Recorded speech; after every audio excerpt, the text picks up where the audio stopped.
A very good morning to you, ladies and gentlemen. We sincerely apologize for the technical hitch that we had on our live stream capabilities. That said, we welcome you to the NCBA Property Finance webinar, which is deemed to rent or to own, which is obviously the big debate in Kenya today. It is indeed a great pleasure to be hosting our fourth property finance webinar today. And on behalf of the entire NCBA leadership team, I would like to appreciate you taking the time to join us and to log into this webinar this morning. My name is Philip Omondi, and I'm the Business Development Manager at our Property Finance Department. And I will be your moderator for today. We have lined up a panel of industry experts who will unpack our theme for today and share an outlook on renting versus owning a home. Feel free to share this live stream with your family and friends alike. I'm therefore delighted to extend a warm welcome to our speakers and the panelists for today who will engage us in this discussion. In no particular order, our panelists for today are Mr. Kilundo Bibi, who is the founder and lead consultant, Investor Clinics. Our second panelist for today is Mr. Steve Aldrich, who is the CEO, Global Property Advice PLC. And of course, we are also joined by Ms. Stella Mutai, who is the head of property finance at NCBA Bank.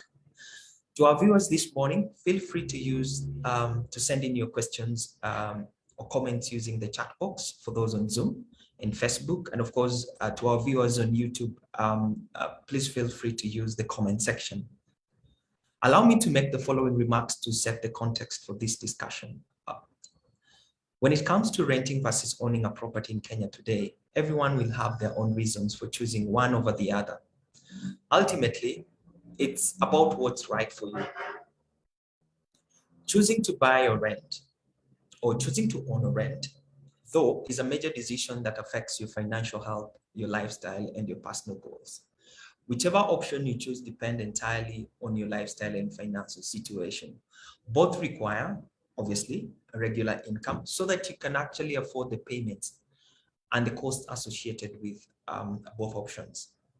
And to a certain degree, each one of these options would require an effort to maintain. But there are several differences that make renting and owning a property distinctly different. Renting a property doesn't come with all the possibilities associated with home ownership, and you have more flexibility as you aren't necessarily tied down to your own property. Owning your home gives you a sizable investment, but it does come with at a big cost, both upfront and over the long run. You therefore need to weigh out the benefits and cost for each based on your income, savings, and how you want to live. Whether you choose to rent or buy with an intent to own, it basically depends on your financial situation. Both provides you with a place to live, which is a fact, and require regular income, just like I've said, to maintain the payments. It's an obvious fact that renting gives you or offers you flexibility and predictable monthly expenses. Homeownership brings intangible benefits, such as a sense of stability and pride of ownership, along with tangible ones of tax deduction and equity. Renting actually doesn't mean you're throwing away money every month. With those few remarks, allow me to avow that at NCBA, we continue to support our customers, keep them informed, and help them to make the right financial decisions concerning the property market. At this point in time, ladies and gentlemen, it now gives me great pleasure to invite our Group Director, Retail Banking, Mr. Tyrus Muthiga, to give us the opening remarks. Over to you, Tyrus. Thank you, Philip. Distinguished guests, panelists, our valued clients, ladies and gentlemen, good morning. As you've heard, my name is Tyrus Muthiga, Group Director at NCBA, responsible for retail banking. So I'd like to first start by thanking you for honoring our invitation. We are glad that you've taken the time to join us online. We know that there are many other valuable things you could be doing. As you've heard, this is the fourth in the series of webinars that we've run on property finance. However, the first one this year. And I think a really good segue into the last one that we did last year, which discussed the topic to buy or build. And so as if the conversation around property finance is not complicated enough, now we're discussing or to rent. If you missed the conversation about buying or building, check it out on our YouTube page at NCBA Group. Let me thank our panelists. Thank you for accepting our invitation to contribute to this conversation. Mr. Kilundo Mbidi, on the buy side, Mr. Stephen Aldridge, perhaps on the rent side, and of course my colleague Stella Mutai, as you've heard, head of property finance in Kenya. Either way, they'll all bring a wealth of knowledge, and I thank the team on the panel today for bringing your insights and experience onto these interesting, sometimes controversial topic, rent or own. We've debated it in our social groups, among our friends, our colleagues, even in families, and we do understand that there are perspectives, and as Philip said, benefits either way you choose. The big question is, how do I find what the right decision is? So as we all do these days, I Googled it. And in 4.48 seconds, I received 1.5 billion results, which perhaps just goes to say how difficult or maybe how challenging or how confusing this topic might be. I do hope that the conversation today will help you build on your knowledge and help you towards a decision point. I have to admit that the effects of the COVID-19 pandemic on rentals and rental markets in Kenya was quite disruptive and very probably beneficial to the rent side of the arguments. Landlords saw yields from their investments drop. So what we became used to, as you heard me say before, as passive income, wasn't so passive when you're not getting as much as you can. And maybe those that had bought and then used the property as an investment started to wondering whether I had made really the right decision. We know that landlords had to reduce their rentals to try and sustain occupancy for their units. On the other hand, renters and those on the rent side enjoyed lower pricing for properties that they either already occupied or that they were moving into. And that obviously now started saying, hey, look, this looks like it makes, it could make sense. Imagine what my mortgage would have been if I had taken one. The big question though is, will these effects last?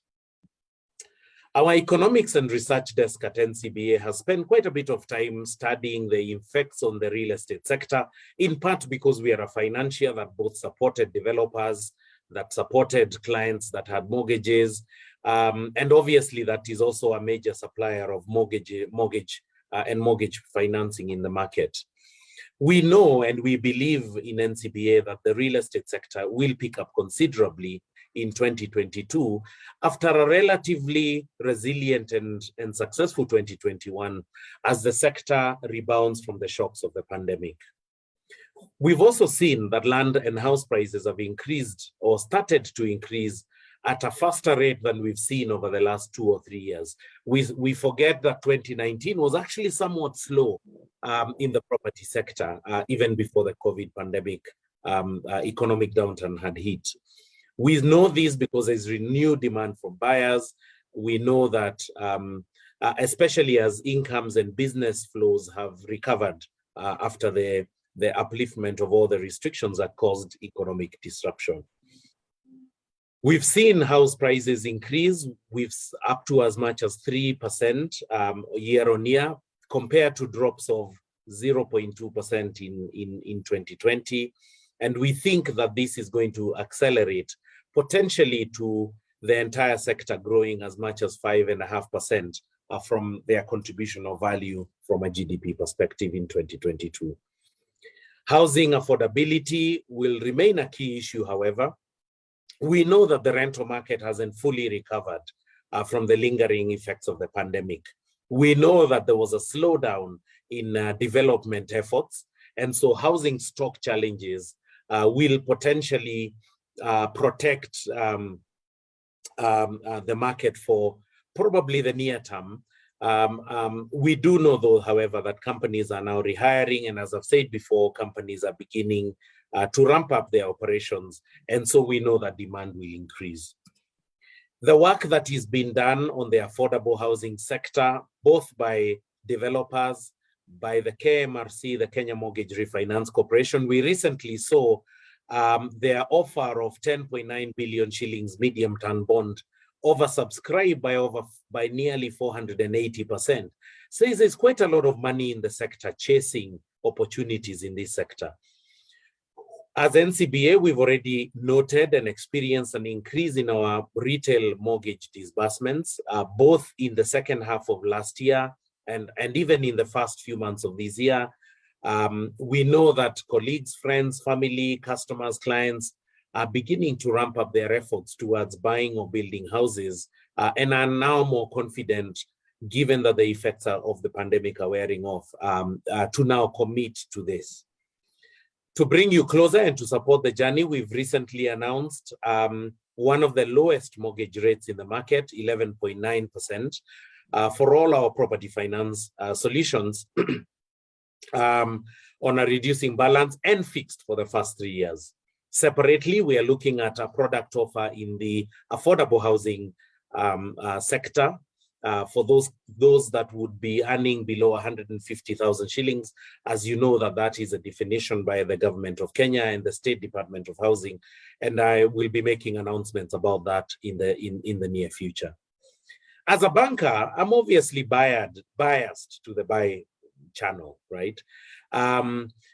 But it's important as a prudential financial services operator and a major bank in this country to be balanced and objective in the advice that we give to our clients. To that end, we have facilitated this debate so that, given the innovative solutions that are in the market and the thoughts and ideas that you will hear from the experts on the panel today, you can then make the right decision, as has been already mentioned, that is suitable for your financial, your lifestyle, and your domestic arrangements as you go towards home ownership. We do know that home ownership is a significant financial commitment, whichever way you choose to do it.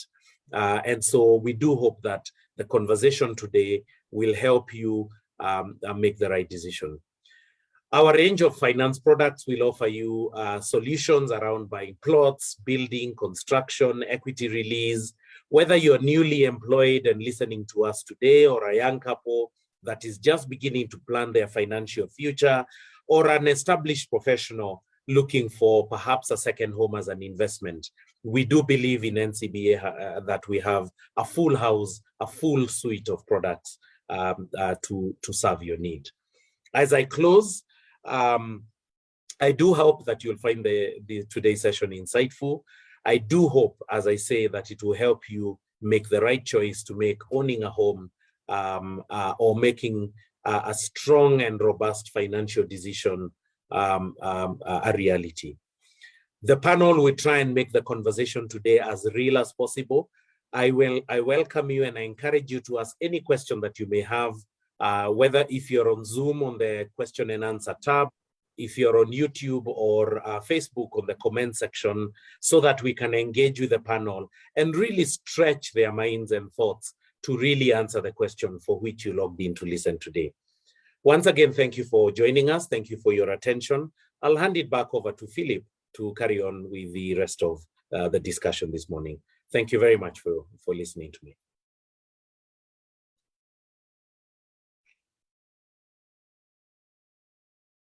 Philip, you're on mute, I think. Sorry about that. Thank you very much, Tyrus, for those great insights and for amplifying the context of what we intend to discuss this morning, and equally for reaffirming that NCBA indeed aspires to be your financial partner that inspires growth.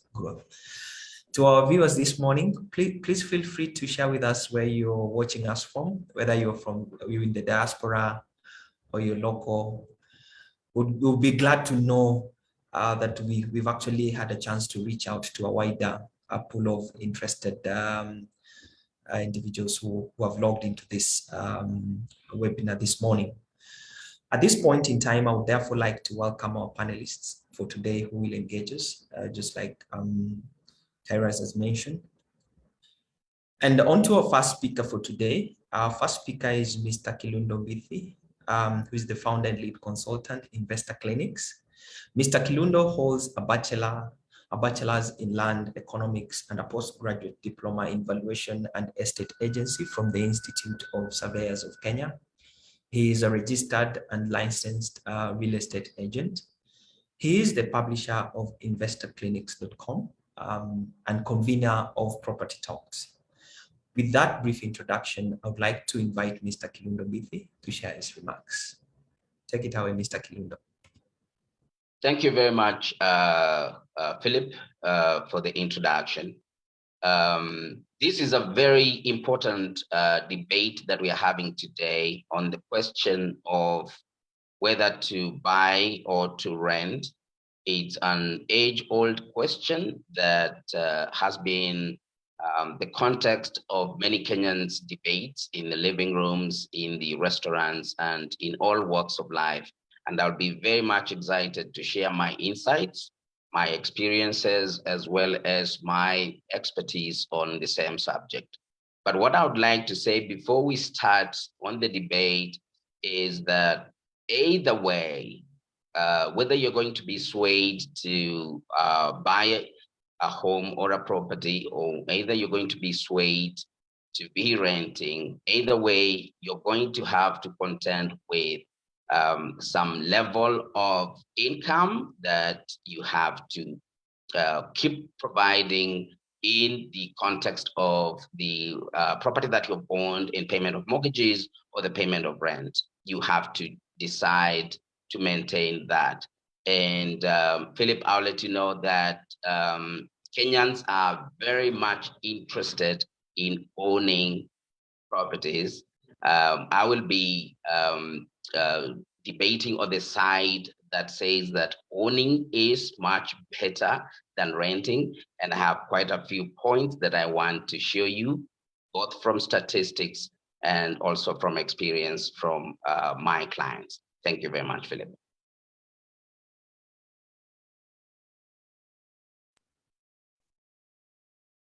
Okay, I think at this point in time, I would wish to request you, Kilundo, to just proceed and share with us your insights. And then we'll have our second panelist, Mr. Steve Aldrich, take over from you immediately after. Thank you. Wonderful. Thank you very much, Philip. I would like to first mention three important points that Kenyans need to consider when they are making the decision on owning a property or renting a property. And the first 3 points that I want to share with them are of non-financial nature. So the first thing that you want to think about is the outlook of your property, how you want the property to look when you have your family living in that area. As Tyrus has mentioned, that we have seen the growth of values of properties within the Kenyan market growing every year after year. And a lot of Kenyans are under pressure to operate within a certain budget. And homeownership offers Kenyans an opportunity to play their acquisition within the constraints of what they can afford. Now, in a situation where you are a home renter, you do not have a lot of opportunity to change the outlook of your property. So the first thing that I want to impress upon the listeners is that when you go out to acquire the property, you will have an opportunity to make changes, to decide on the outlook, to make sure that your family lives within the comfort of the budget that you have set out to do. The second one, which is also an important aspect, which is of non-financial nature, and I will be very swift on this one before I come to the financial considerations that most of the Kenyans have been talking about, is the emotional satisfaction that you get from owning your property. This may sound as something that is not very significant, but from experience, we have seen that a lot of people want to own their place of abode. Why is it important? It's important because Kenyans are very family oriented, and as such, they want to be grounded within their communities. And also, they want their children to grow within the communities that provide the experience, they provide spaces for the children to play. They also provide opportunities for very important occasions for Kenyans. For example, if you have a wedding event, Kenyans have this event where you have to take the bride price to the person where the lady is coming from. And when you have ownership of the home, when you have ownership of the environment within which your children have grown up and you're going to do the event within the same neighborhood, that promotes a lot of cohesion in the family and gives you immense emotional satisfaction. Look at the situation where you may be required to have to either go to the countryside to perform the event simply because you have not taken the all-important decision to acquire the home that you and your children live in within Nairobi. So, Philip, I want to quickly go to the financial considerations that I believe most Kenyans are aware of, or most Kenyans are usually interested in considering. The first one that most Kenyans need to consider in deciding whether they need to be on the renter's side or on the homeowner's side is the hedge against inflation. We live in a country that on many instances, we are operating within double-digit inflation. And what that means is that every year, your shilling is going to be worth much less than it was worth a few years before. And in a situation where you are the owner of the property that you live in, you have the opportunity to hedge against the loss of the power of your money. I'll give you a perfect example. In 2006, one of my tenants, one of my clients in Nairobi West, decided to acquire the property that he was living in at the time. And at the time, he was paying rent of 21,000 per month. This was way back in 2005.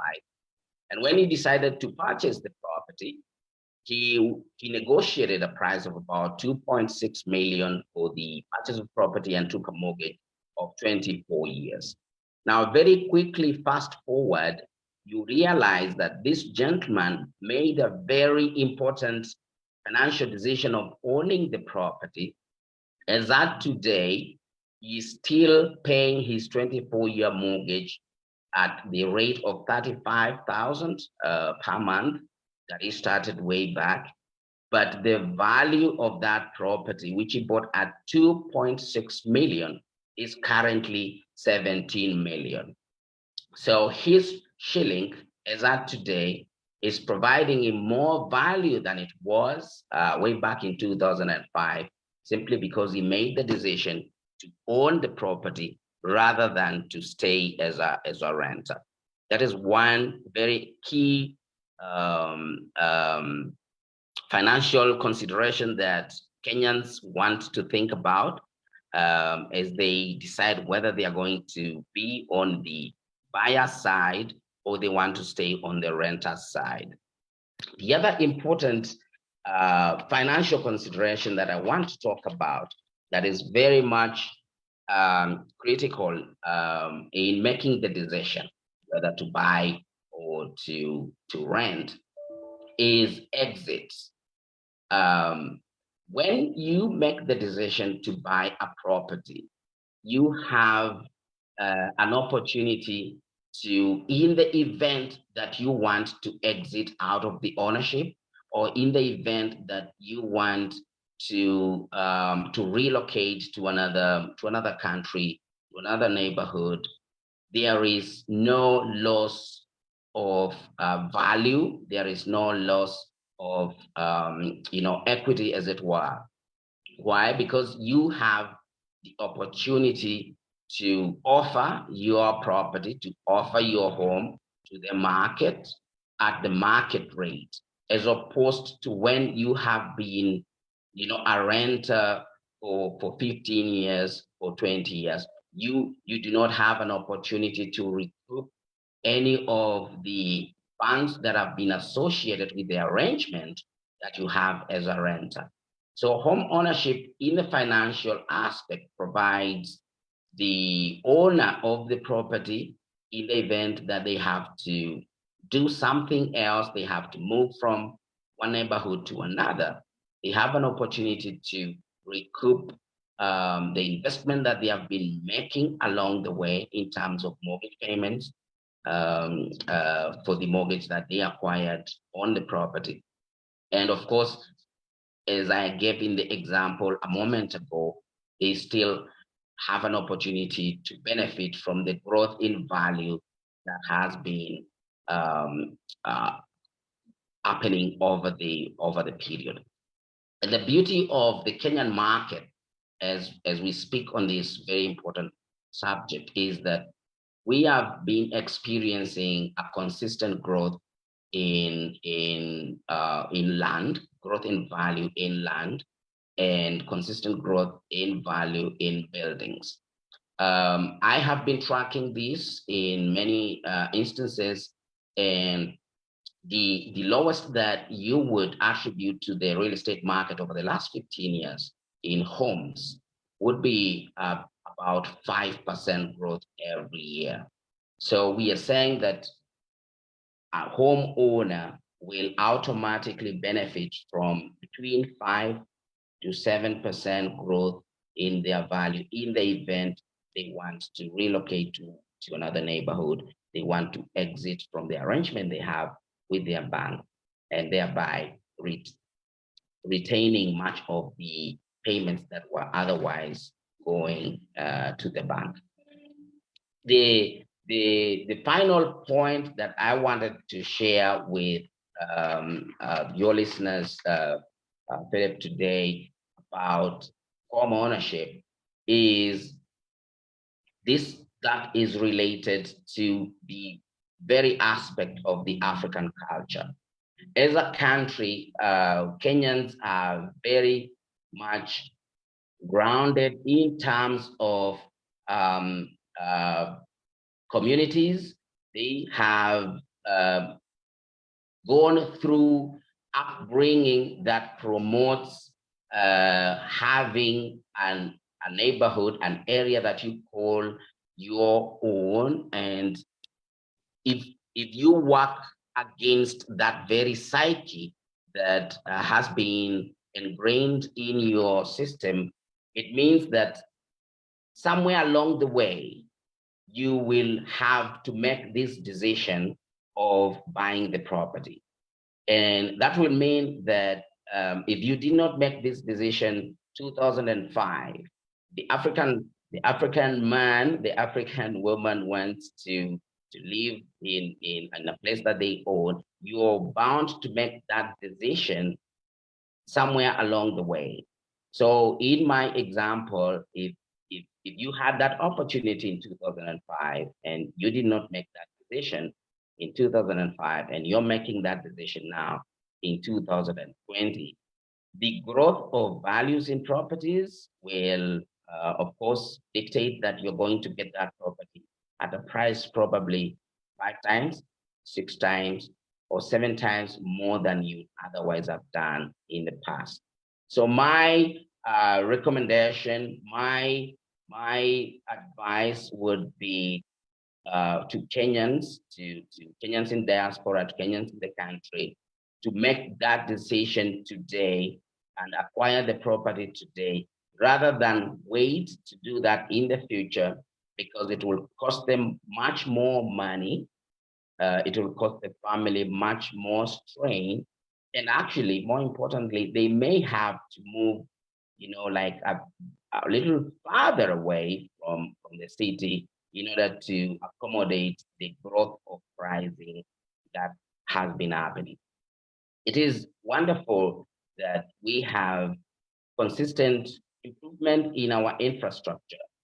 What that does is that it provides us with opportunities where if you're not buying an existing house, if you're not buying an existing apartment, you can buy land that is serviced and you can develop or you can build your home in that area.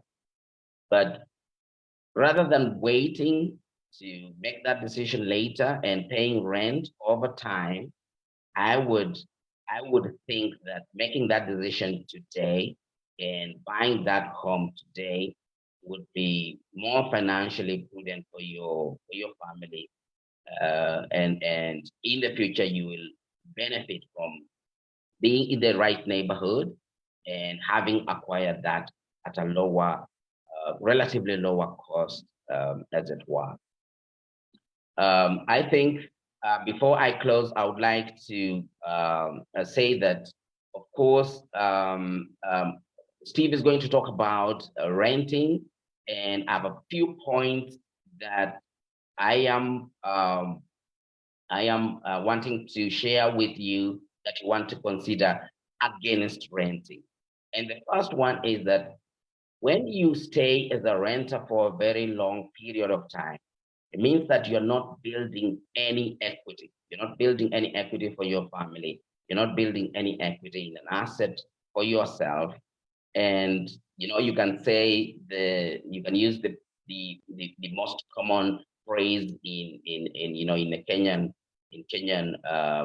language, that you are flashing your money down the toilet. But of course, I'm sure Steve is going to weigh in on renting and why it may be advantageous to you. However, I want to be a firm believer, I want to be a firm advocate at this point in time of owning that property so that no funds are going down the toilet.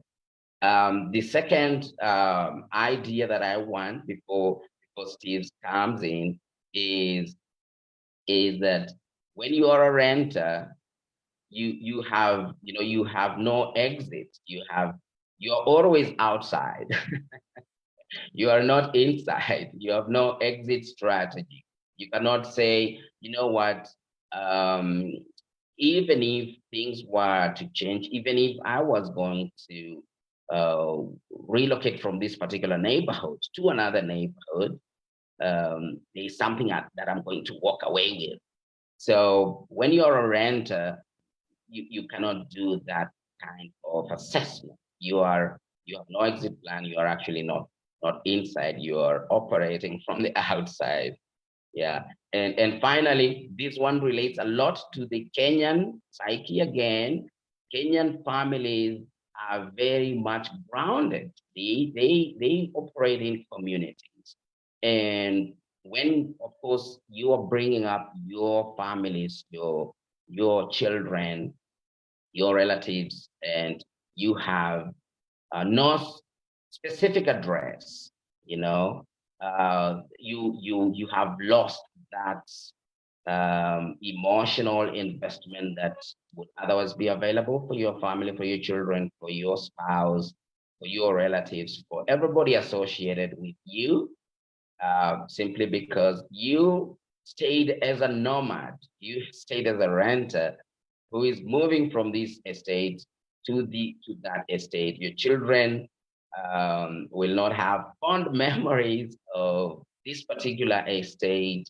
They will not say that I grew in this estate. I have friends, I have lifetime friends that I grew with in this particular estate. And home ownership actually provides that very, very important emotional balance that is not available when you work as a renter for the long term.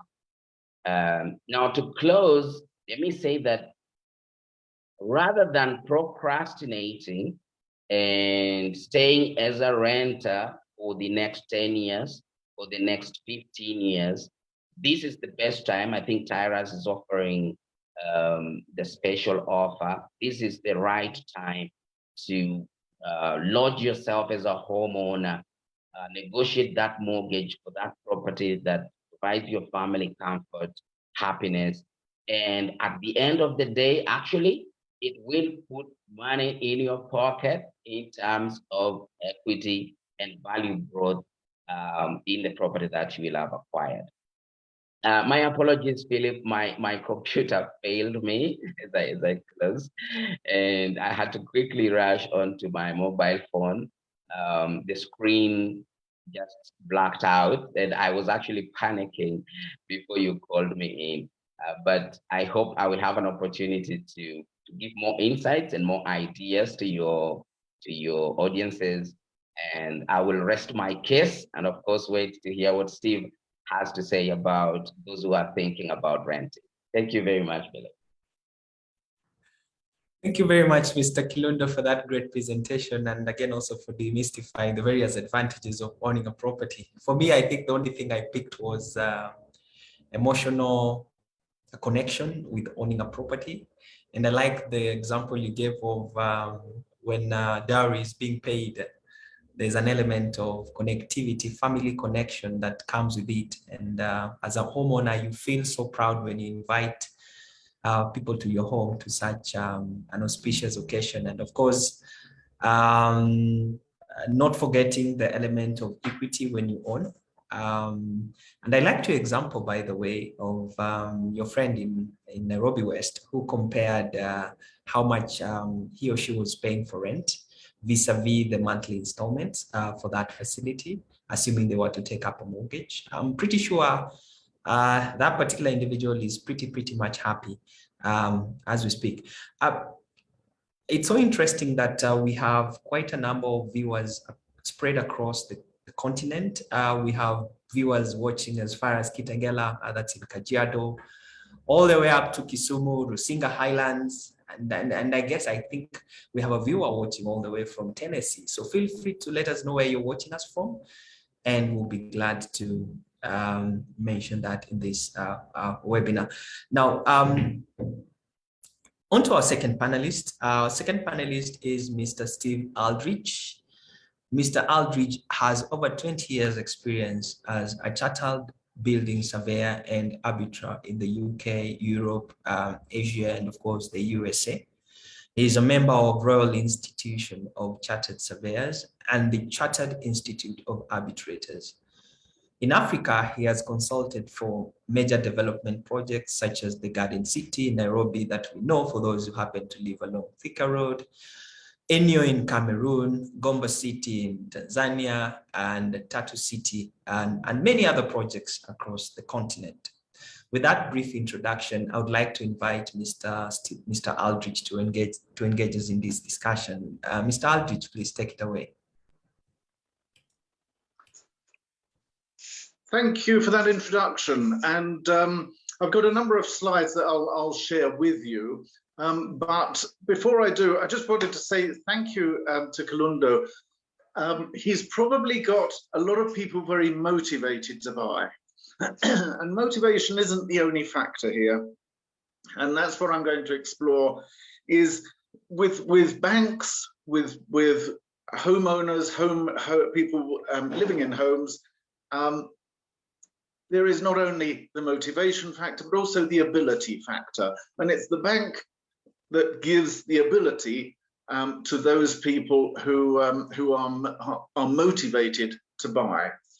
So if we move on to the next slide, I want to understand a little bit more about what landlords are interested in. You see, landlords build properties, and it's almost an obvious statement, but they want to make a profit and manage their risk through renting out apartments to occupants.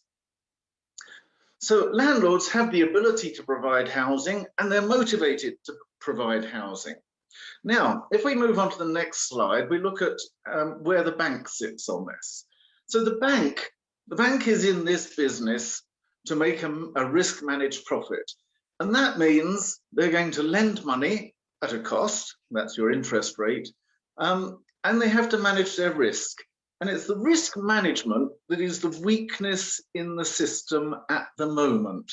Because banks will always talk to you about, the first thing they will say is, where's your pay slip? And for over 50% of the population of Kenya, that excludes them. And that's a problem. It's not a problem for the bank, but it's a problem for the people of Kenya. So there's some innovations in the banking sector, which we're going to look at, which involve rent, but also purchase at the same time. So if we move on to the next slide, please. So we've talked about why people want to buy and the good reasons for it. But why do people rent? So there are a couple of reasons why people rent. Having established that they're highly motivated to buy, why do they still rent? Well, one answer is maybe their job requires flexibility. Maybe they need to move around. Maybe they need to relocate frequently. So they don't want a long-term home commitment. These people, they rent. And that's the best solution for them. But then there's another group, and this second group is the one that I think we really need to, and that in the affordable sector, we're really doing a lot of work on. And these are the people who want to buy but can't. They have the motivation, but not the ability. And it's this relationship between the ability of the bank to lend and the ability of the potential homeowner to borrow that pivots on this question of risk. So if we look at the next slide,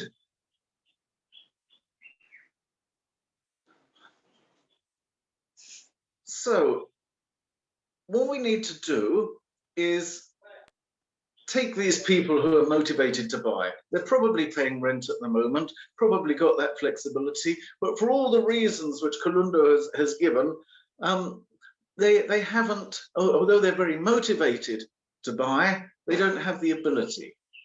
And that's what we're going to look at. Now, traditionally, banks have given people the ability to buy through mortgages. And this concept of mortgages has some drawbacks and difficulties that make it not the best tool in the current market. So when you take out a mortgage, the bank puts a charge on your property. And that charge means that theoretically, if you don't pay your mortgage, maybe you lose your job. Maybe you have illness or sickness in the family. For reasons beyond your control, you can't pay the mortgage. The bank has the right to step in and sell your home, which means you could lose everything.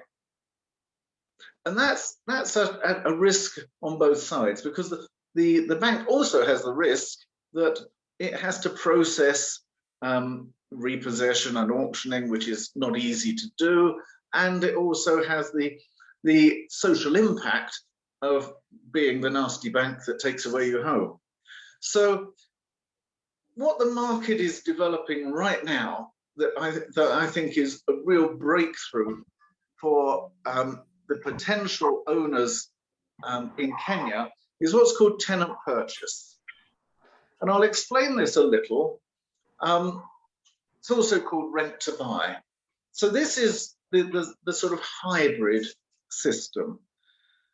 It depends on banks supporting with the payment for the house, but instead of having a charge on the property, which enables it to then go and repossess and sell the property, there's a different mechanism. And the mechanism is that the bank actually holds the title deed, or maybe through a trustee for accounting reasons, but it holds the title deed.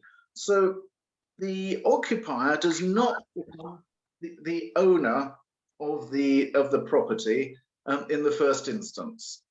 Now that's where it's very different to a mortgage. In a mortgage, the owner becomes the buyer becomes the owner on day one, and the bank just has a charge. With tenant purchase, the bank remains the owner, and the purchaser becomes the owner on the last day of his tenant purchase contract. So the other implications of that are quite interesting. So what that means is that the occupier is paying rent, and then on top of the rent, he is paying some capital towards the purchase over a period. And then we have to ask ourselves, what then happens if there's a default through illness or whatever? What happens then, and is that more digestible? Well, see, it's very easy for the bank, because the bank's already the owner, doesn't have to exercise a charge or go to court or anything. It's already the owner. And for the purchaser, so the purchaser has been making payments maybe for 5 years, maybe for 10 years, and has maybe paid off half of the capital or more. Is that tenant purchaser going to lose that? Well, the answer is no. What most tenant purchase contracts allow for is giving back a large part, not necessarily all, but a large part of the capital that's been paid. So it's much safer for the bank and much safer for the buyer. It's also less socially unacceptable, because people can always continue to rent and not pay, so convert their rent purchase into a rental, and stay in the same home even, paying rent. So this is the area where banks need to do some more product development and work very closely with developers to provide this project, this product in the retail market, because the demand is unquestionable. There are millions of Kenyans who would like to own a home, who are highly motivated but do not have the ability. And the bank has the ability but is not motivated because of its risks. So here we are, we have a product which changes that game. And I'm very optimistic that this will create a hybrid market where renting and buying exist in the same product.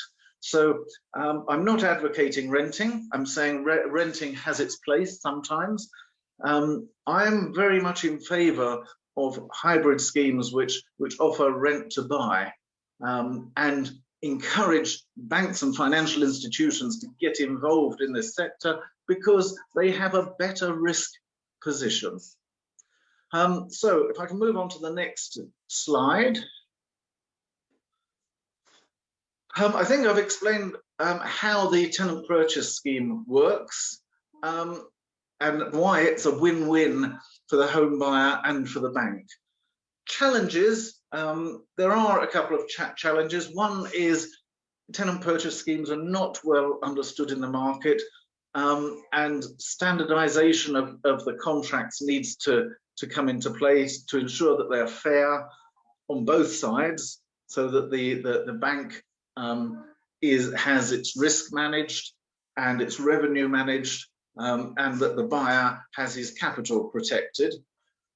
Secondly, there may be some banking regulation adjustment, because I don't think the banks can hold title deeds on their balance sheet. It may need to be done through a trust company, and that's a legal question. And the final thing, which I think is, again, it's an evolution in the real estate sector that needs to happen in Kenya, and that is estate management and administration.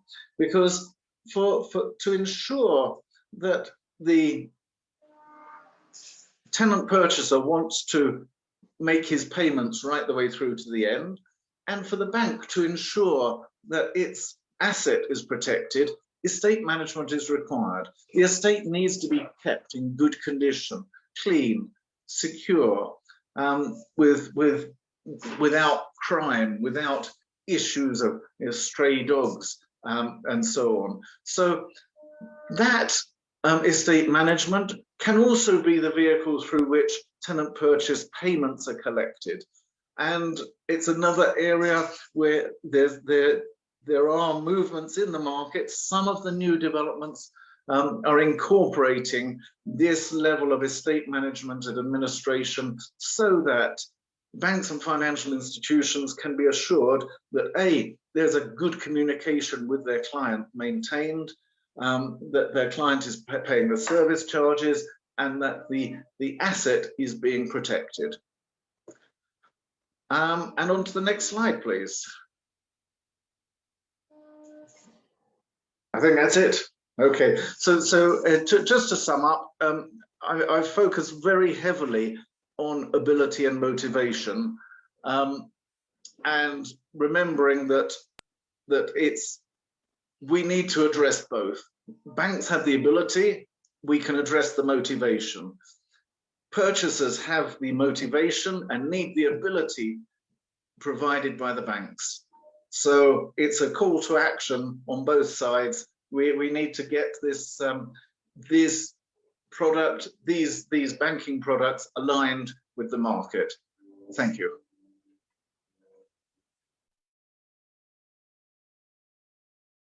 Thank you very much, Mr. Aldrich, for those insightful remarks and, of course, providing an outlook on the fundamentals of home ownership and rentals.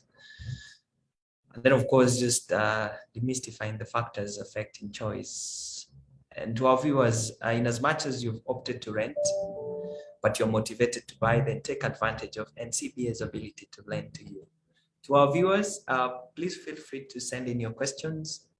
For those on using the chat box on Facebook, and for those on Zoom, equally, please feel free to use the chat box on Zoom. And for those on YouTube, under the comment section.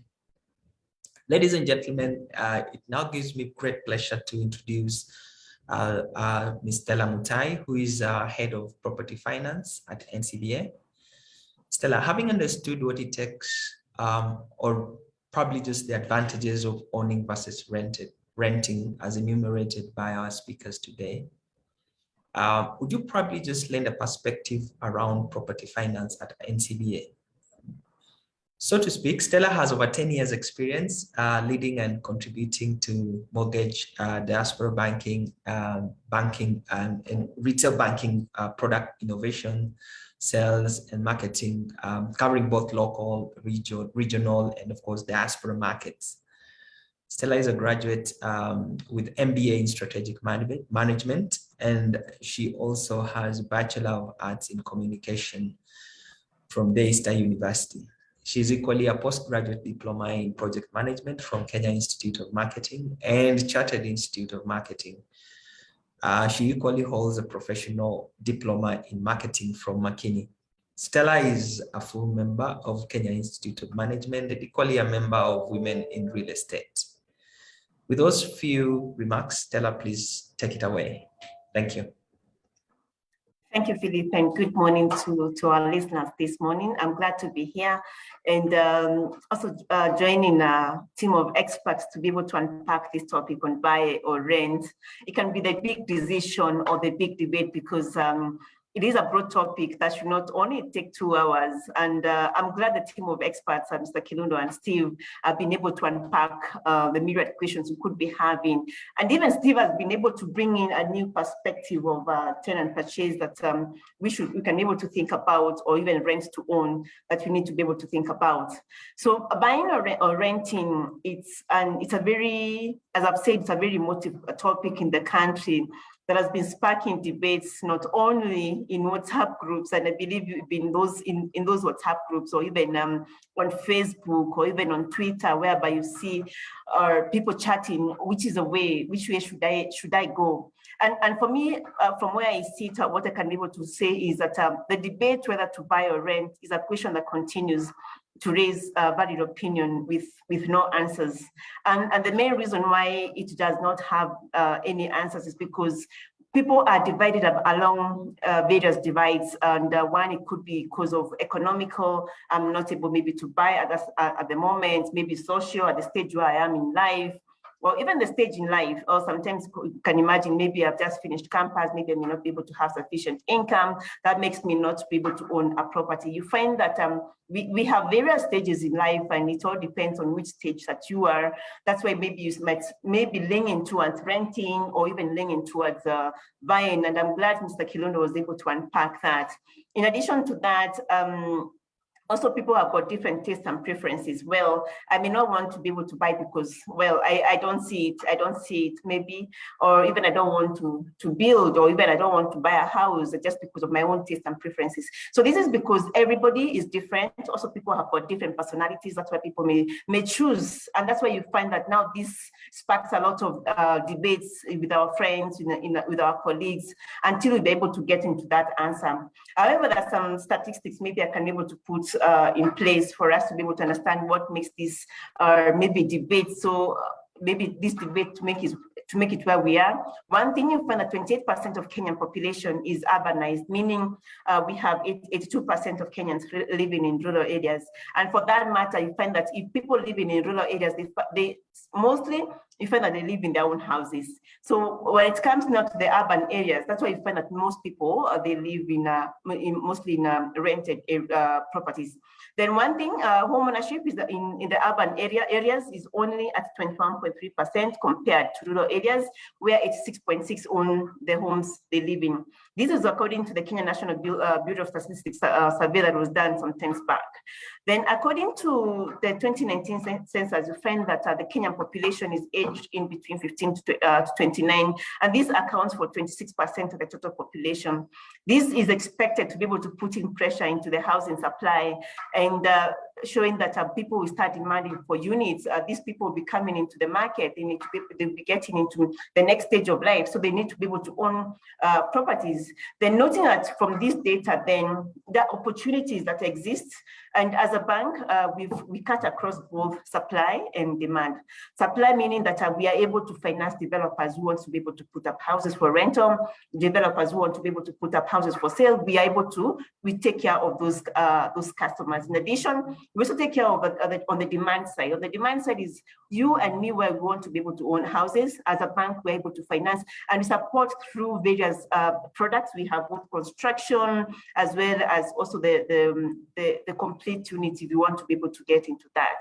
So when you're looking at this debate, one thing that I was looking at is there's so many reasons that people shy away from owning properties, other than the personality, the taste and preferences, the economic. There are also other reasons why people don't want to be able to own or to buy properties. One of the reasons, it could be property ownership. We find that in Kenya, it's a scary journey, and especially for the first-time homeowners, many people don't know where to start, and there's so many fears and of people falling into fake deals in the market. I know in the past we've had fake deals in the market, and these people shy away from buying these properties or getting into property ownership. In addition, there's also a notion that if one is buying a property, either by a mortgage, it's only for the employed persons. And I know at NCBA, we've been able to demystify that a mortgage is not only for a person who is employed or a person who has a payslip. You can be able to walk into the bank and we'll be able to advance you a facility. You could be, maybe you're in business or proprietorship, you could be in partnership, you could be owning a company. As a bank that says go for it, we are able to finance our customers at with whatever source of income they could be having. Then the other reason why people shy away from owning properties is the lack of knowledge, which is also well aligned to my first point on the scary property ownership. If I do not know how to be able to acquire property, when I'm told about I need to be able to carry out a search, I need to register a property, or I need to sign a charge document, you find that we do not have this knowledge. And I'm glad as NCBA, this being our fourth webinar, we are trying to demystify the property ownership, the ownership journey, or the processes that needs to be done. And these, we are educating the Kenyans to be able to tell them, hey, if you want to be able to own properties, this is how you can be able to go about. Then the other reason that makes people not to own properties is the high cost of housing units in Nairobi and its environs. And for now, we're not only talking about Nairobi and its environs, because as a country, we have devolved services into the counties, and you find that now the counties are coming up. That's why you find that now even the urbanization has increased.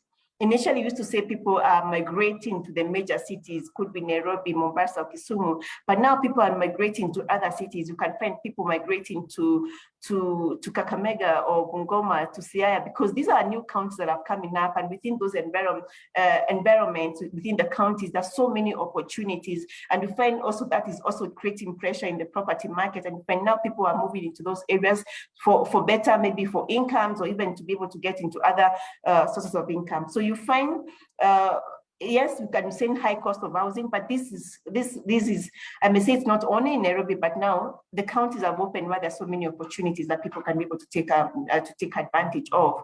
In addition to these that make people not to buy properties, one is the perceived cost of the incidental cost.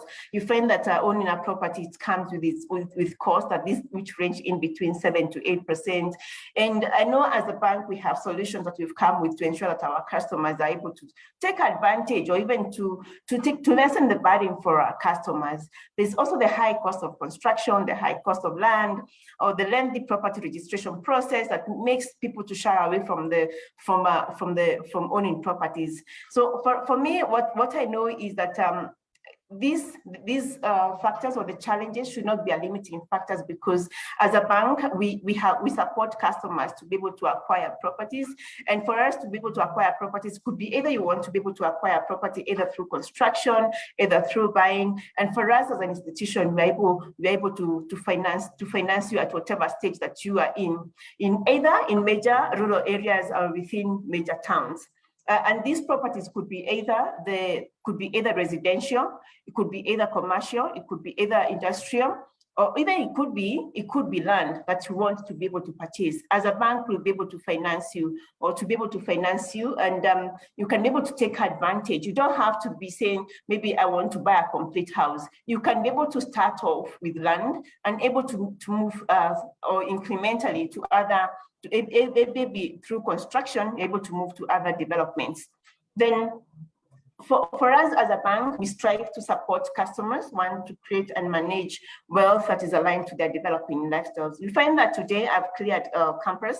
It's not that I'm going to be maybe on my first job forever. You find that because of my experience, I've been able to move to another level, to another grade. My income has increased, and as a bank, we're able to work with our customers and able to offer products at each stage that you as a customer can be able to take on whatever stage that you are in.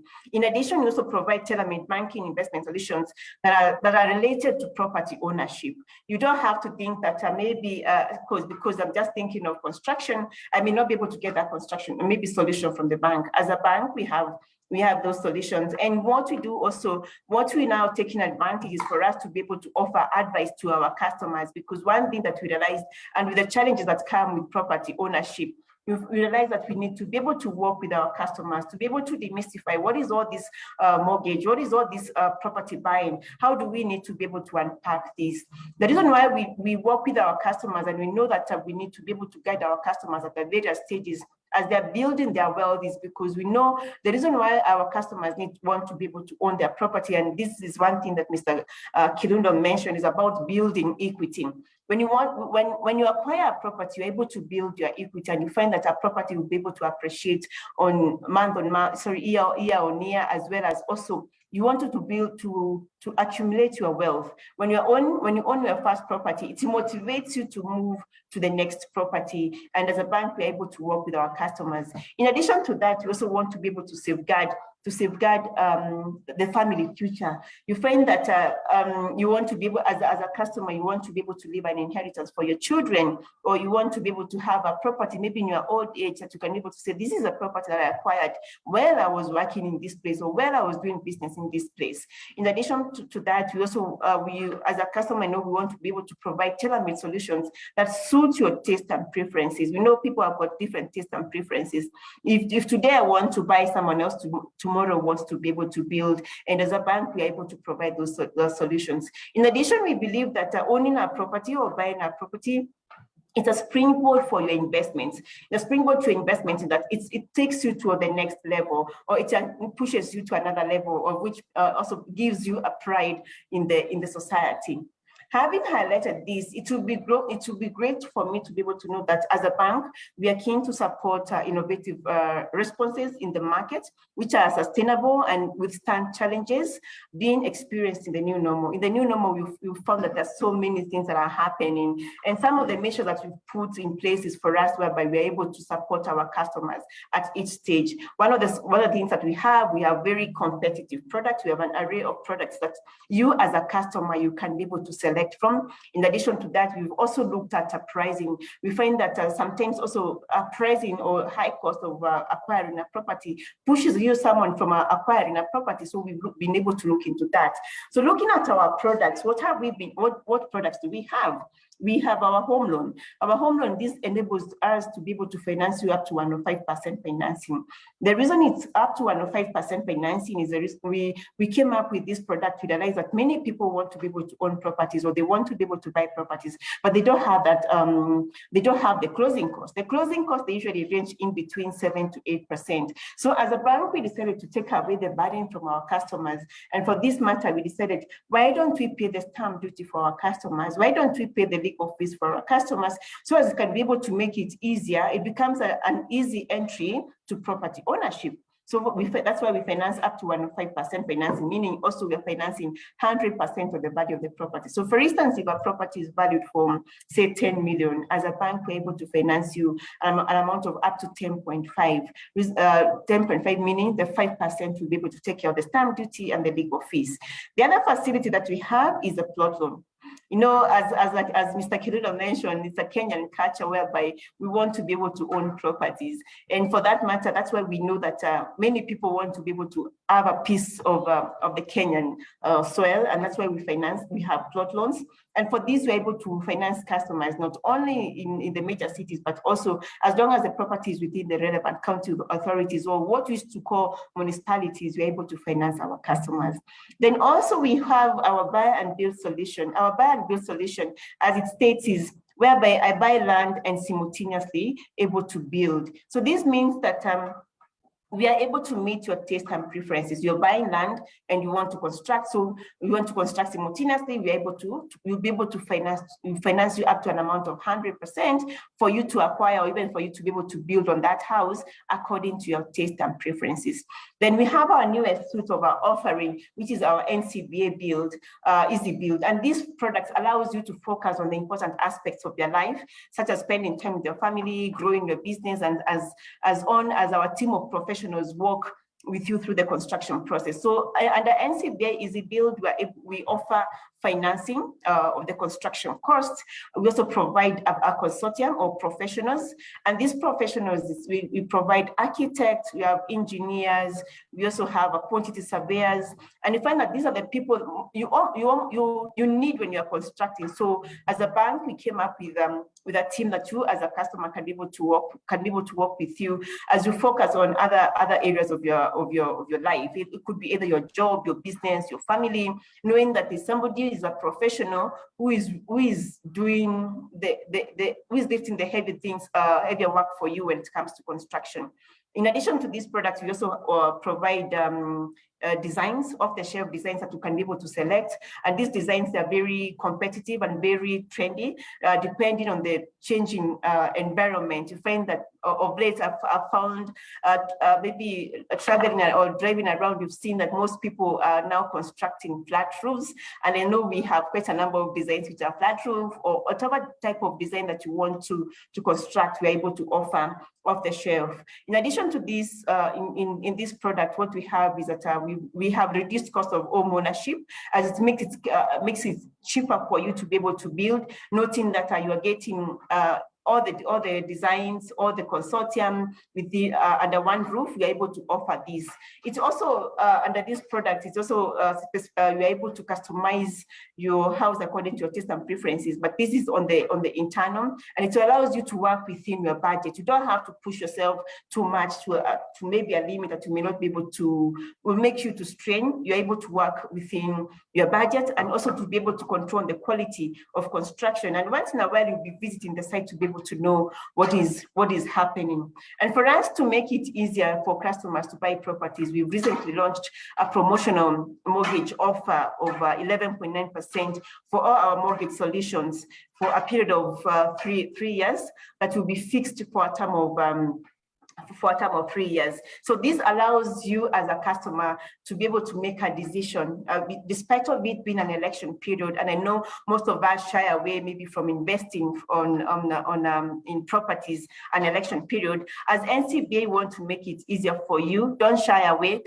You can be able to visit NCBA, can be able to call any of our branches, and we'll be able to guide you on this rate that is very competitive, and you can be able to choose from. So with that remarks, thank you, Philip, and I'm looking forward to having more engagements, because also we have quite a number of benefits, and our customers can be able to enjoy when they're taking up our property finance solutions. Over to you, Philip. Thank you, Stella, for reaffirming that NCBA aspires to be your financial partner. And of course, NCBA inspires growth. And we indeed encourage and support our customers to go for their goals through the various products that you've just highlighted. I think at this point in time, I'll move into Q&A and still encourage our audience this morning to use the chat boxes available to you to send in your questions. In no particular order, I think I'll throw in the first question to we have Raf Ndegwa on Facebook. Very good conversation. Do you have any offers for clients who buy off-plan? I think this I'll throw to you, Stella. Thank you, Philip. Yes, to Raphael, you said Raphael. Yes, to Raphael, we have solutions. If, for instance, you're buying a property off-plan, we're able to finance you and also to be able to evaluate you and issue an offer letter. But for us, what we expect is that we're able to you are able to push maybe the developer so that they can be able to complete the project, because we don't disperse the funds, or you're not going to disperse the funds to a developer until the project is complete. And just to reaffirm, or just to confirm, yes, we have solutions whereby if you want to buy a property off-plan, we'll be able to finance you for a specific period. Our maximum tenure period is 25 years, and we're financing in local currency and as well as a foreign currency. We have the three major foreign currencies that we're financing. We have the euros, we have the GBP, as well as the USD. And for that matter, it's not a must for you to be in Kenya. Even though you're in the diaspora, we'll be able to finance you. And we have a diaspora banking desk whereby we're able to work with you in all stages of property ownership. Thank you, Stella, for that. To Mr. Kilundo, number one, the first question is, renters argue that property values generally increase at less than inflation, therefore making it a bad investment. Is property investment really a hedge against inflation? An amazing question. Thank you for that question. I want you to look at it this way. Inflation tends to affect us in a linear way. Such that if you had 100,000 in your pocket in 2005, I want to go back to the example that I gave in Nairobi West.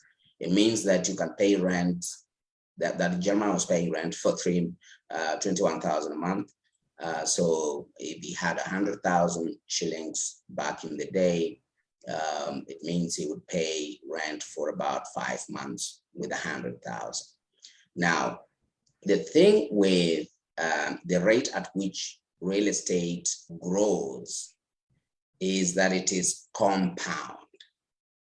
Now, you may see the number, you may see 7% annual growth of that property in Nairobi West against an 8 or 10% inflation and think, okay, I'm better off without investment in the property.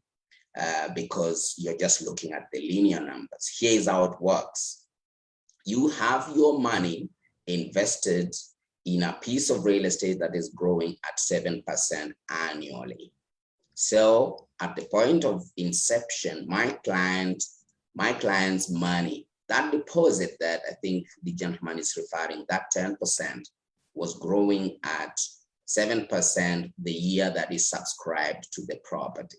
That time the property was valued at 2.6 million. So that is 260,000. Today, that property is valued at 17 million. So 10% of 17 million is 1.7 million, growing at 7%. But now, here is the big spanner I'm throwing in for, I think it was Ndegwa, is that there is an advantage you get when you get a mortgage from Tyrus and you buy a property using someone else's money, and we call it leverage. What happens is that as you continue paying Tyrus for the mortgage, the equity in that property is growing while the liability is going down. So my friend has about 4 years remaining because he's finishing, not 4 years actually, he's finishing in 2029.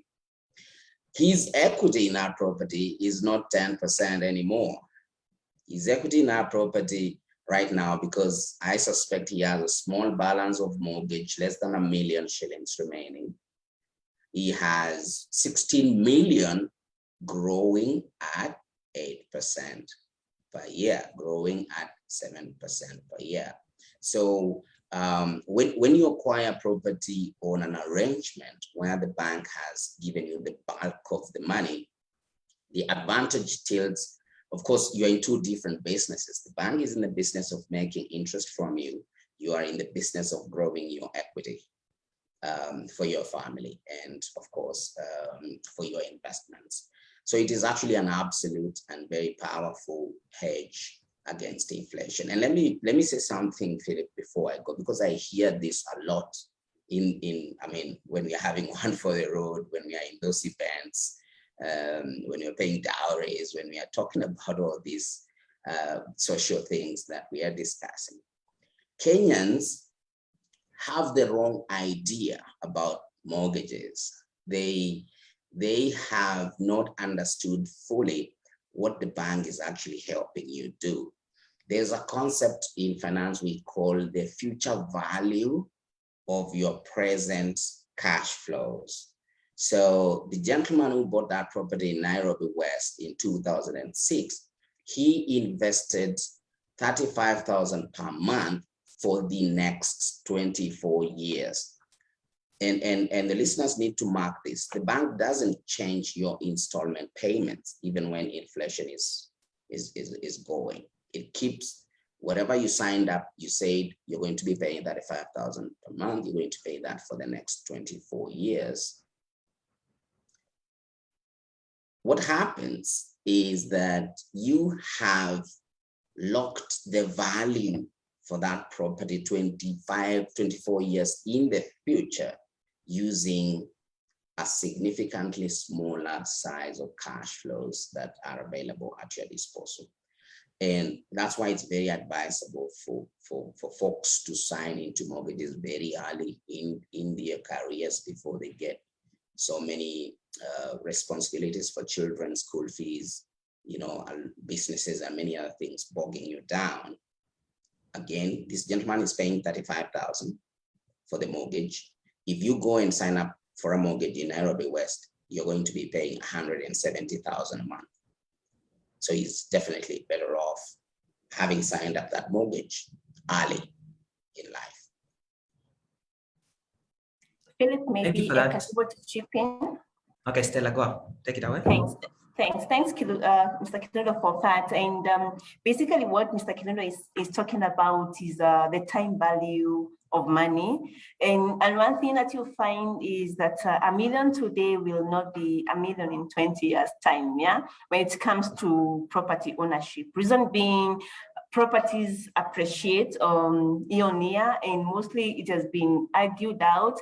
Depending on the location, you find that either property, the minimum is in between 3% all the way to 5%. And also there are some locations which they're like outliers. You find that they have an appreciation of even 7 to 10%. So for me, basically what I'm saying is that there's a time value of money as well as the property appreciation. And for those who have rented out properties, you find also there is the rental yields that come in with property ownership for the landlords. And they find that also the yields, mostly in Kenya, we have yields in between 7 to 8%. And this is also some of the conversations that we keep on having with colleagues. And you can be able to hear someone saying, I do not want to be able to get into an investment if I'm not getting a yield of like 10% and above. But mostly in Kenya, you find that the yields, they range in between 6 to 7, 8% when it comes to rental. Thanks. Thank you for that, Stella. Mr. Aldridge, you want to add something to that? Philip, before actually Steve does, if I might just add one more thing. I think it's a great point that Stella adds on location. I think the only other caveat on Kilundo's point is also the cost at which you buy the house, right? So we know that in our market, sometimes we get some exuberant pricing where in all, you know, from any perspective, some of the house prices could be a little bit exaggerated by some exuberance that there's a highway being built next to it or whatever that might be. So I think the point on hedge on inflation, I think location matters very much. And your cost of entry as well is obviously important as well. So that, you know, you're buying at fair value at the time when you buy, you know, then over time, you're not going to find that maybe that highway you expected or whatever that was causing that exuberance, if it doesn't get actualized, then of course you might find yourself maybe not seeing the property value at the level that you'd have expected. So that's one small point to add on to that. It is important the price at which you buy that unit, that it is fair and reasonable and not exuberantly overpriced. Okay. Thank you for those remarks, Tyrus and Stella. To Mr. Aldridge, in a tenancy purchase arrangement, how does one exit from the arrangement? Most people hardly live in the same place for like 20 years. Yeah, no, I think that is an important factor. And the answer to that is built into the tenant purchase agreement, where the tenant purchaser has the ability to sell on his tenant purchase agreement. He can sell it for the equity that he's put in. He can sell it for more or less, depending on the equity that is from his original deposit and that is built up through market growth. So it's a very equitable, fair arrangement and gives the flexibility to move on that you get from a tenancy agreement.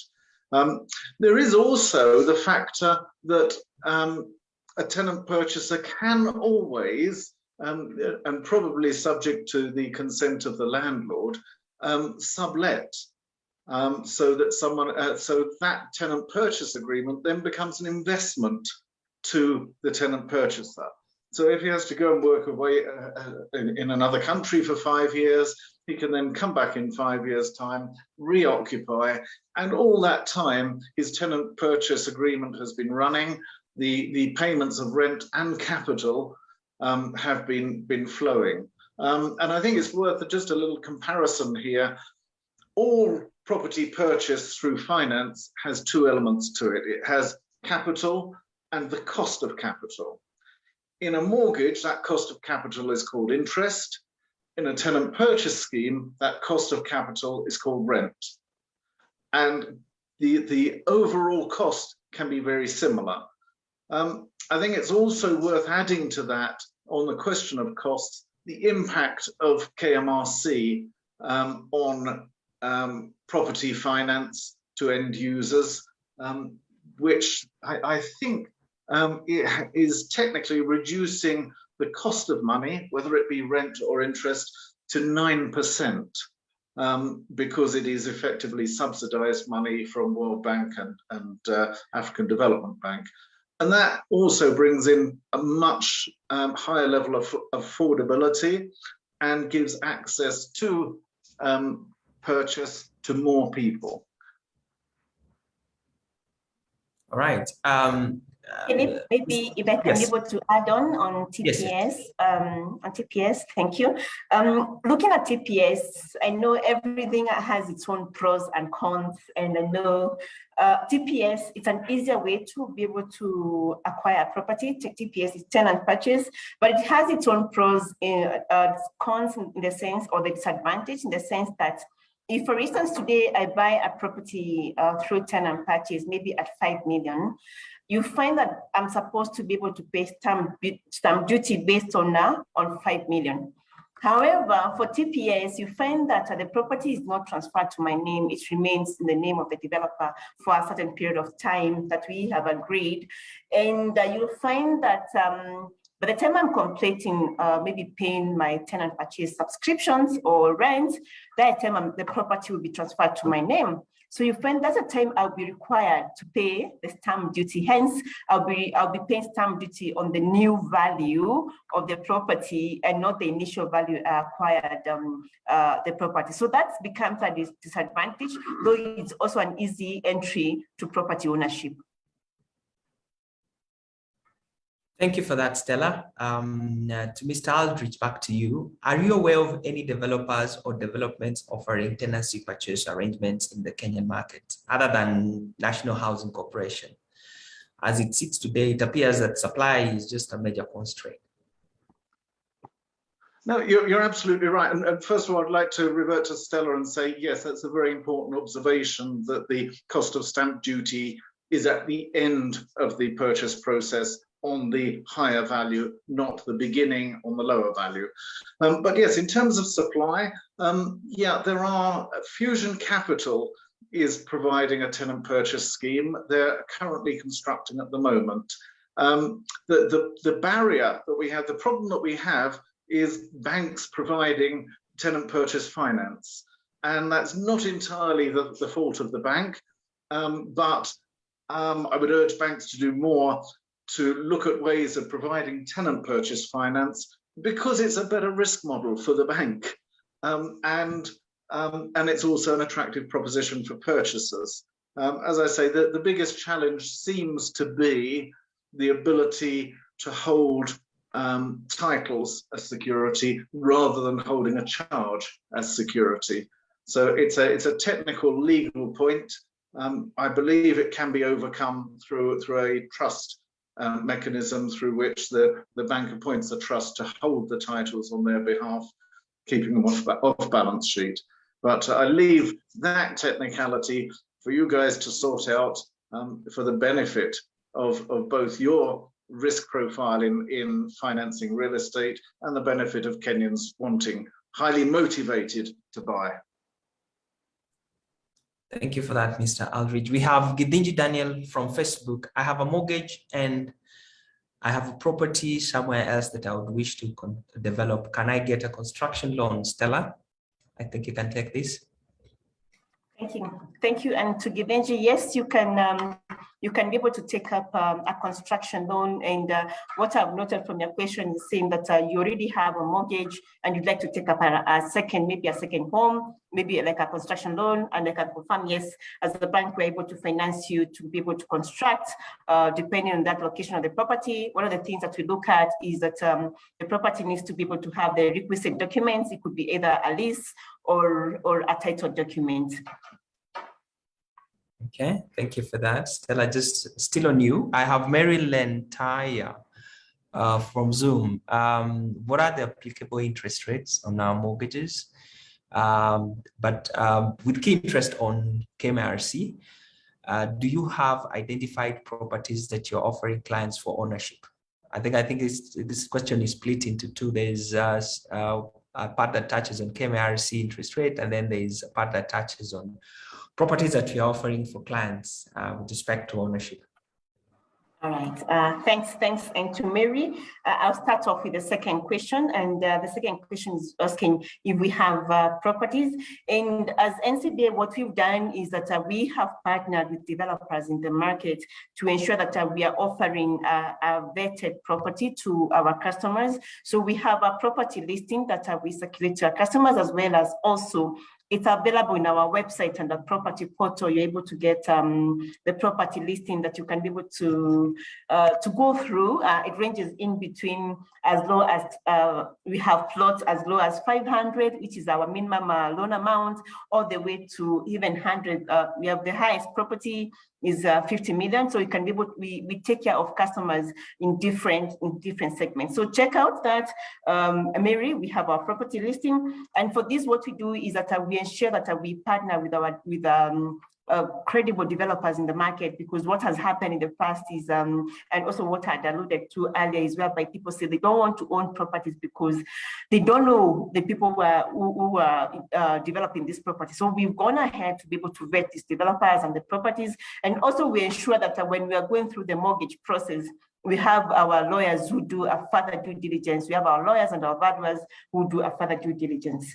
And then you asked on the applicable interest for and KMRC. Maybe that one I can be able to push over to, maybe to Tyrus can be able to comment on that.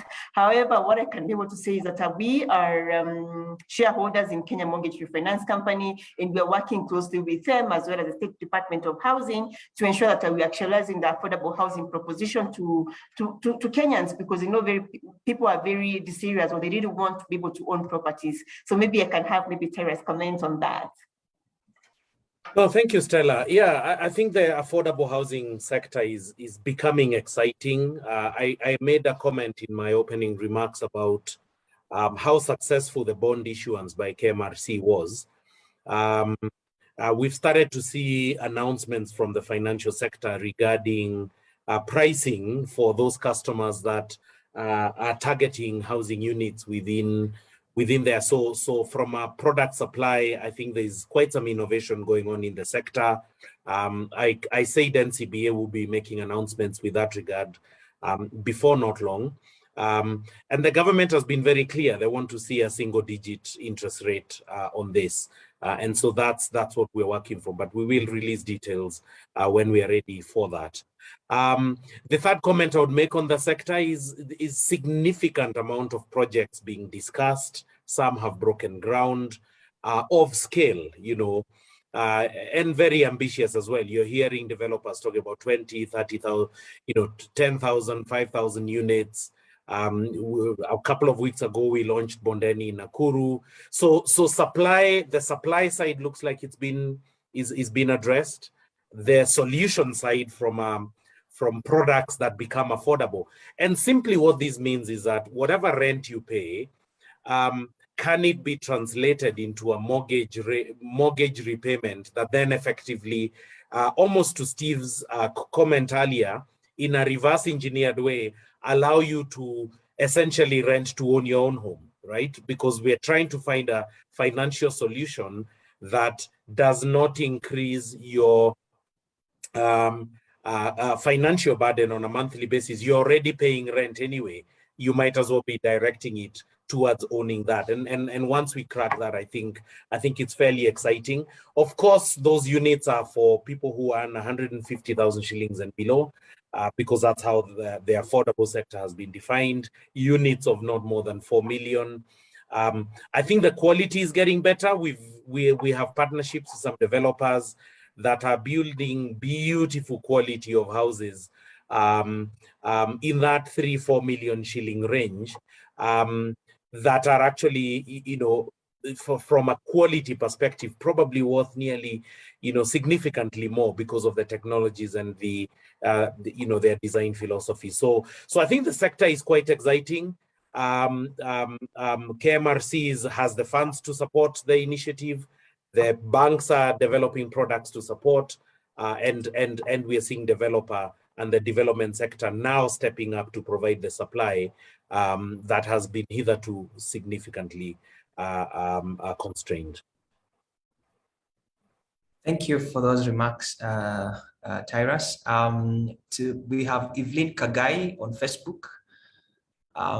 If you take, this is to Mr. Aldridge, if you take a tenancy purchase product and you make early repayments earlier than the contract, are there financial savings? And I think that question is also tied into, Stella, you build up on that. The same A viewer, Evelyn Kagai, is asking, if you were to make early repayments on your mortgage, do you have any savings that you make?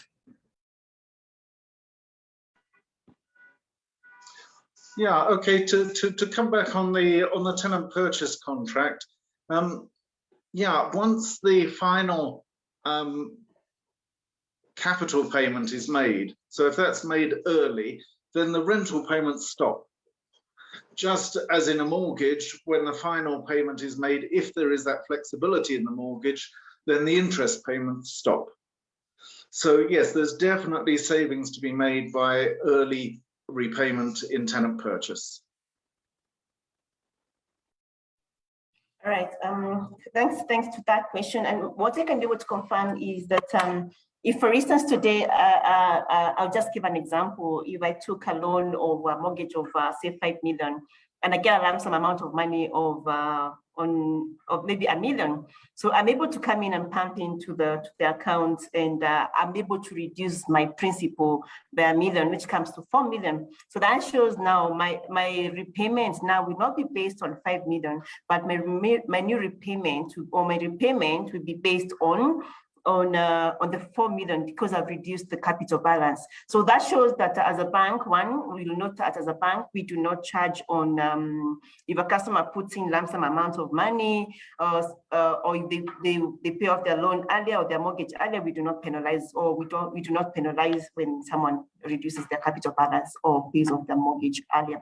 So the effects of it makes you to pay less interest at the end of it all, because all what is reduced is the capital, or what you call the principal balance.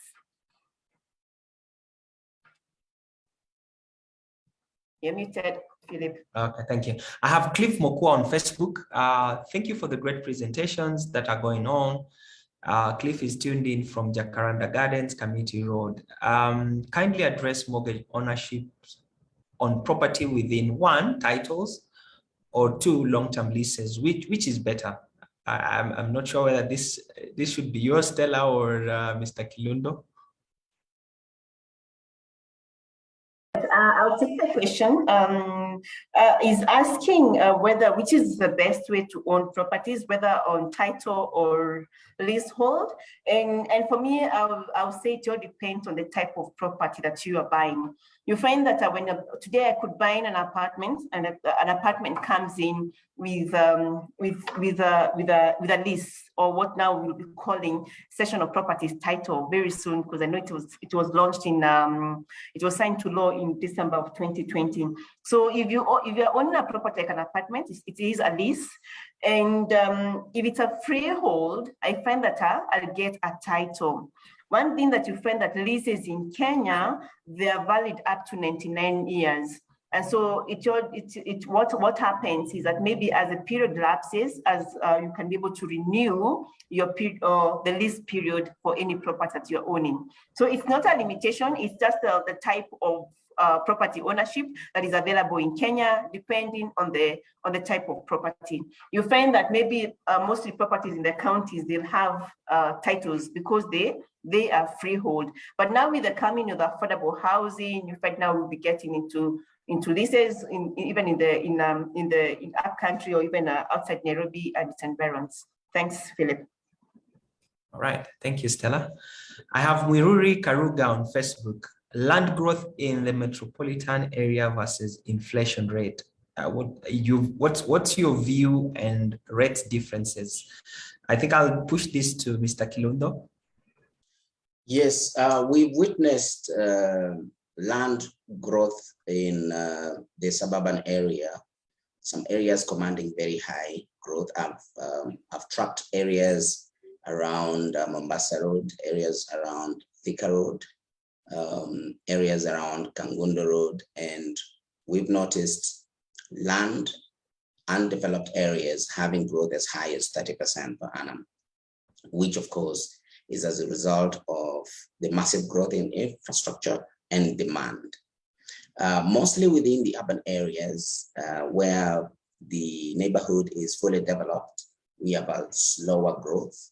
What I have been able to pick statistics from many estates is 5% for areas that are fully built up, and going up to 10% for newly developed areas. For example, areas like Membli Estate of Eastern Bypass, Syokimau Estate of Mombasa Road will have slightly higher growth in their values than South Sea Estate or Nairobi West, because those ones are more mature neighborhoods. And the roads that are being built in Membli, Syokimau, and similar estates are pushing the growth of value in those estates. When you compare that, of course, to inflation, that's very high. As a matter of fact, maybe Steve can weigh in on this and compare it to European markets and American markets where he has a lot of foothold. Kenyan land growth seems to be slightly higher than what is the average in the world.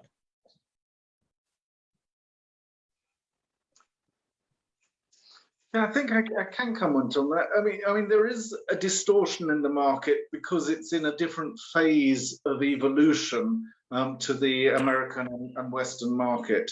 In Europe and the United States, for instance, inflation is running at 2-point-something%.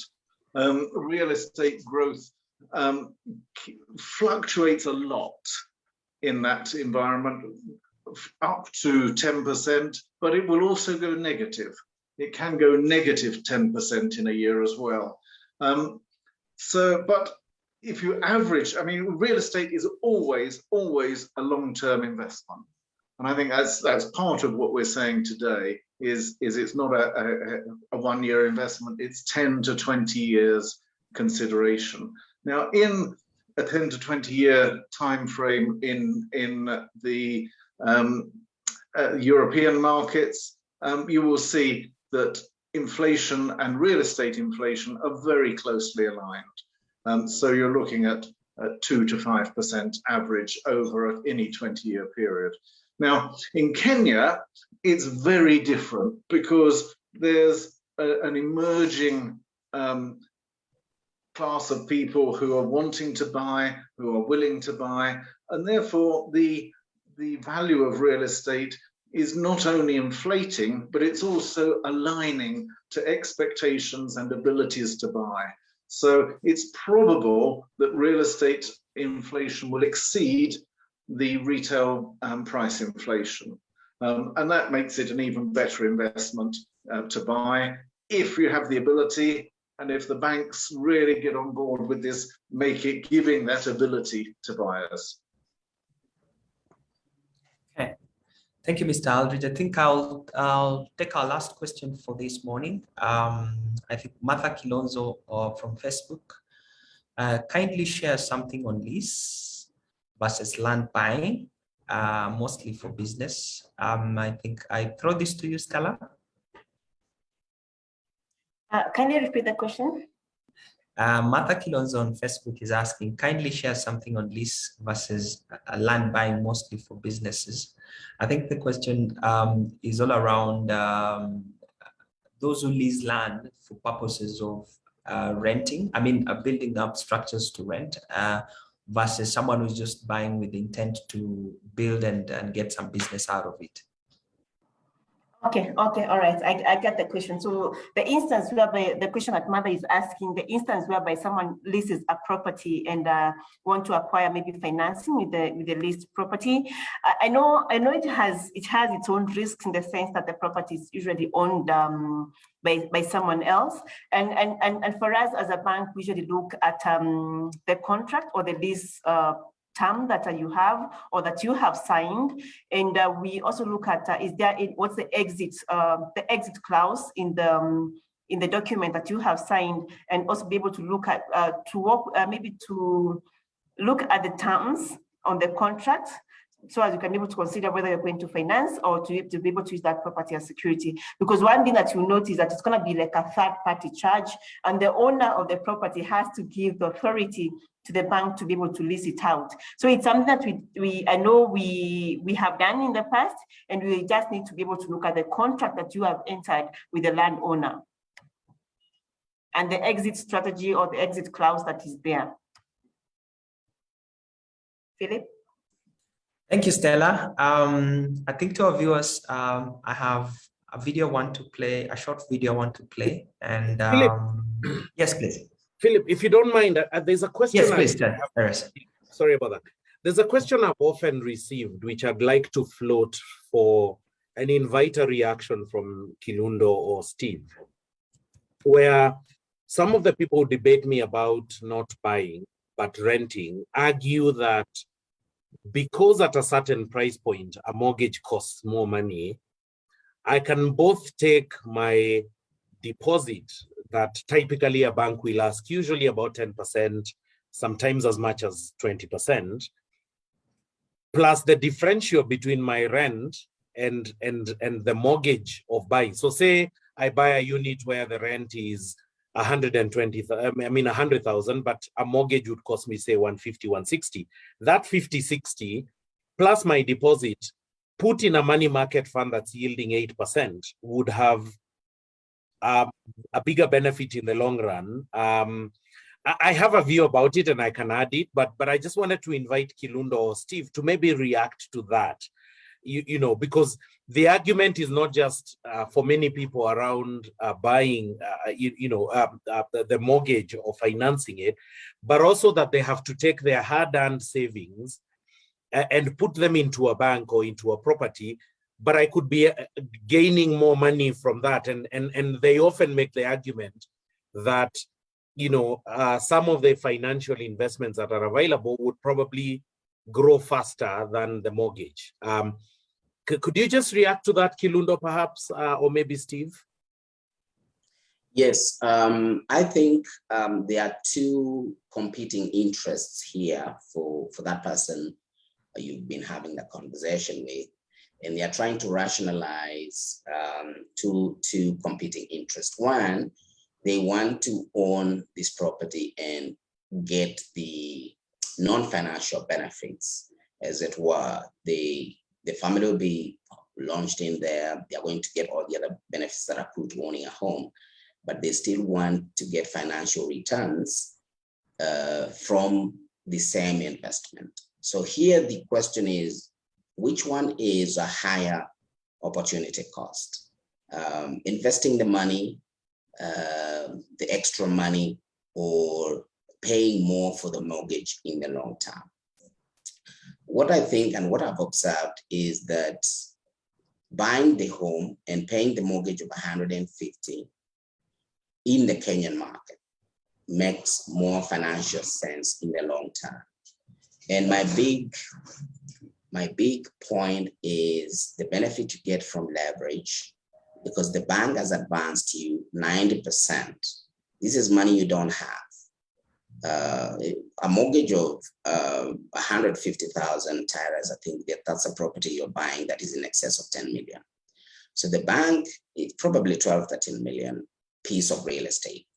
The bank has allowed you to control and to own an asset that is about 13 million shillings. And of course, the market is going to take over at 5 to 7% growth over the long term, as opposed to the small amount that you're going to inject into the money market that will be giving you about 10%.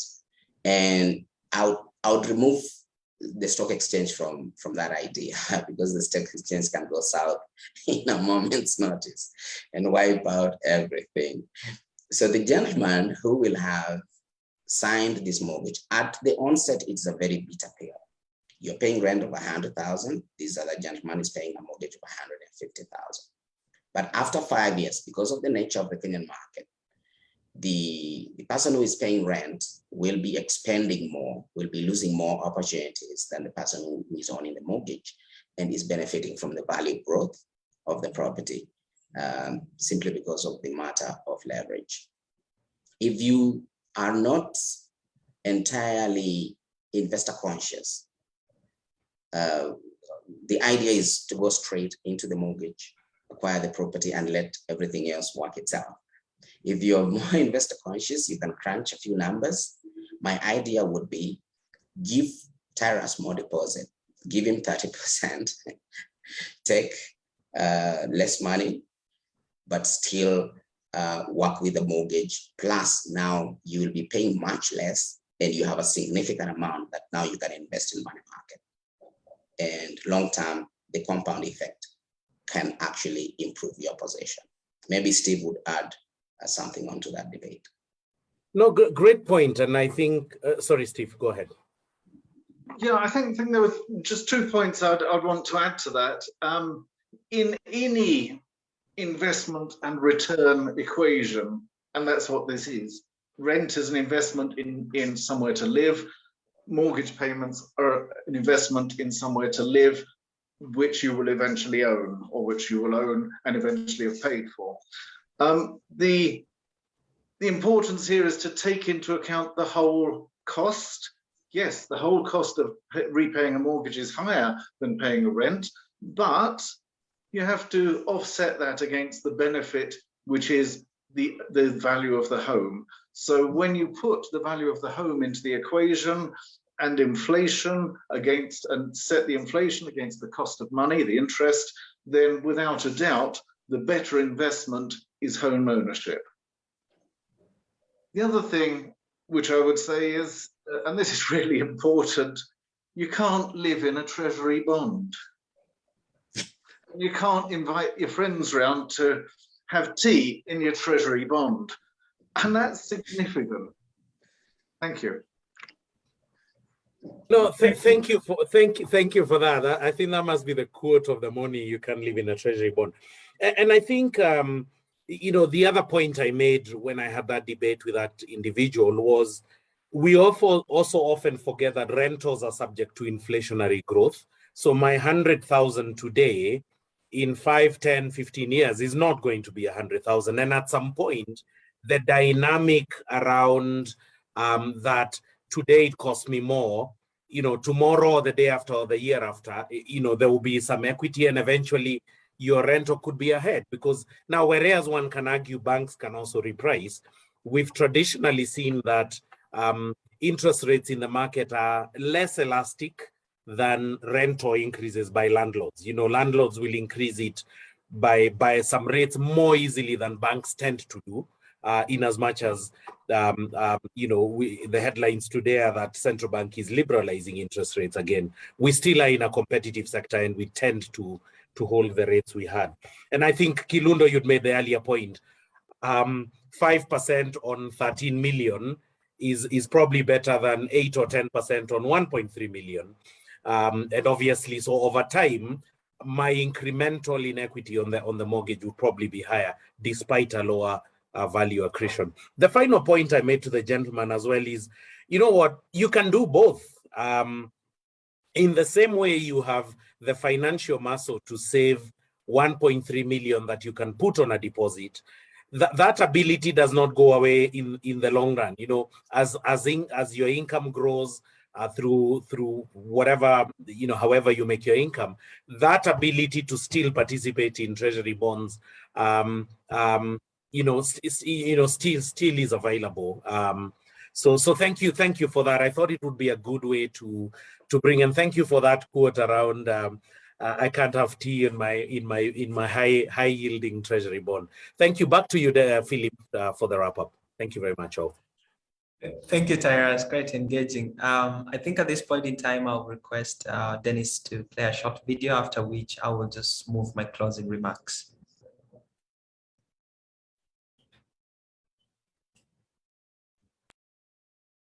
With our NCBA Bank Home Loan, we can finance up to 105% of your mortgage and give you a repayment period of up to 25 years. Daddy, that is 25 birthdays for me in our own home. Many suppers together. Lots of laughter with mommy. We know that it's not about the house, but the many memories made in it. Get an NCBA home loan with up to 105% financing. The name is NCBA, and the numbers that matter to you matter to us. NCBA Bank. Go for it.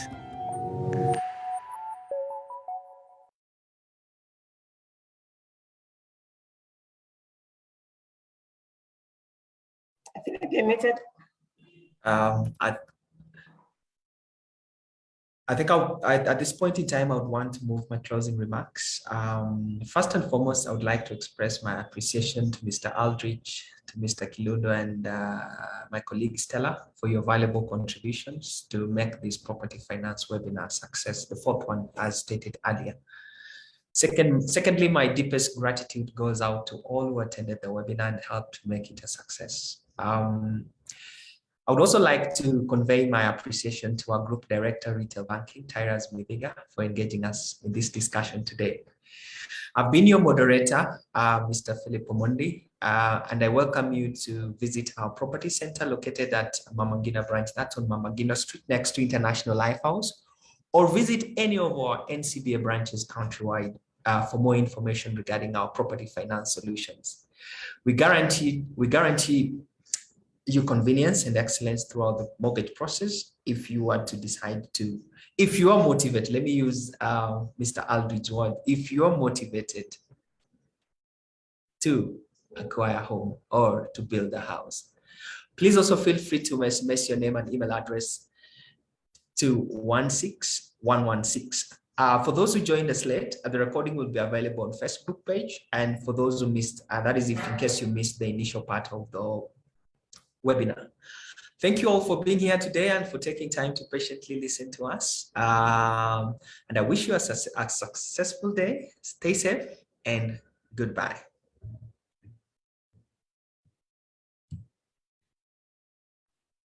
Thank you.